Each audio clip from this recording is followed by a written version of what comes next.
জানি আপনি বহুবার ঝিঙে পোস্ত বাড়িতে খেয়েছেন, তবে এভাবে একবার হাতে মেখে ঝিঙে রান্না খেয়ে দেখুন, দুর্দান্ত টেস্ট হয়। আর এটা একদম অল্প টাইমের মধ্যে তৈরি হয়ে যায়। এখানে 500 গ্রাম ঝিঙে আমি প্রথম দেখুন খোসা ছাড়িয়ে টুকরো টুকরো করে কেটে নেব। তবে ঝিঙেগুলো একদিন ঘরে ছিল তাই একটু শুকিয়ে গেছে। তো রান্নাটা আমি শুরু করছি বন্ধুরা, দেখতে থাকুন, সঙ্গে থাকুন, আশা করছি ভালো লাগবে। নমস্কার বন্ধুরা, আশা করছি সকলেই ভালো আছেন। টিয়ার রান্নাঘর থেকে আমি তন্দ্রা আজ নিয়ে এলাম হাতে মাখা ঝিঙে রান্না একটা রেসিপি। দেখতে থাকুন আমার সম্পূর্ণ ভিডিওটি, আশা করছি আপনাদের ভালো লাগবে। তবে ভিডিওটির শুরুতেই একটা লাইক দিয়েই ভিডিওটি দেখা শুরু করবেন।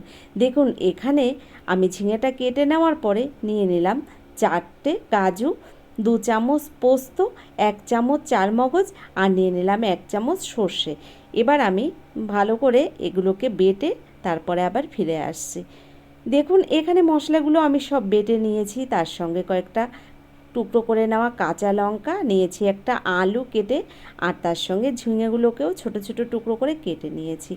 একটা কড়াইয়ের মধ্যে দেখুন এক এক করে আমি কেটে নেওয়া সবজিগুলো দিয়ে দিচ্ছি। প্রথমে আলুগুলো দিয়ে দিলাম, তারপর দিয়ে দিলাম ঝিঙে, এবার দিয়ে দিচ্ছি এর মধ্যে বেটে নেওয়া মশলা। তো বন্ধুরা আপনারা বহুভাবে ঝিঙে খেয়েছেন, তবে এভাবে একবার হলেও বাড়িতে বানিয়ে দেখুন, দুর্দান্ত টেস্ট হয়। আপনারা কিন্তু এই রান্নাটা একবার খেলে ঝিঙে পোস্ত বারবার আর খেতে চাইবেন না, এভাবেই রান্না করে খাবেন। তো ভীষণ ভালো হয়, অবশ্যই একবার এভাবে বাড়িতে বানিয়ে দেখবেন। দেখুন আমি বেটে নেওয়া মশলাটা দেওয়ার পরে দিয়ে দিলাম টুকরো করে নেওয়া কাঁচা লঙ্কা, তার মধ্যে দিয়ে দিলাম স্বাদ মতো নুন, হলুদ, আর দিয়ে দিচ্ছি এখানে হাফ চামচ রয়েছে লাল লঙ্কার গুঁড়ো, আর রয়েছে হাফ চামচ জিরের গুঁড়ো। মশলাগুলো এক এক করে সবজির মধ্যে আমি দিয়ে দিলাম। এবার এর মধ্যে দিয়ে দিচ্ছি আমি 4 চামচ সর্ষের তেল। তেলটা দিয়ে আমি ভালো করে হাত দিয়ে মেখে নেব। তো দেখুন আমি তেলটা এক এক করে দিয়ে দিলাম এই সবজির মধ্যে। এবার আমি হাত দিয়ে ভালো করে ঝিঙেটাকে মেখে নিচ্ছি। দেখুন তো এভাবে আমি ঝিঙেটা ভালো করে মেখে নিচ্ছি। আর এরপরে ঝিঙের মধ্যে দিয়ে দিচ্ছি দেখুন বাটি ধোয়া অল্প পরিমাণে একটু জল। জলটা দিয়ে আর একবার আমি ঝিঙেটাকে মেখে নিলাম। এবার ঢাকনা বন্ধ করে আমি রান্নাটা শুরু করব।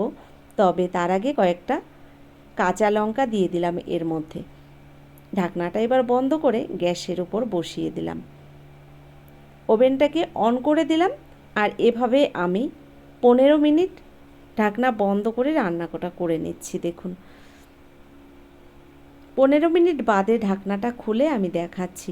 তবে গ্যাসের ফ্লেমটাকে কিন্তু আমি মিডিয়াম ফ্লেমেই রেখেছিলাম। এবার ভালো করে নেড়ে চেড়ে আরও কিছুক্ষণ রান্না করে নেব।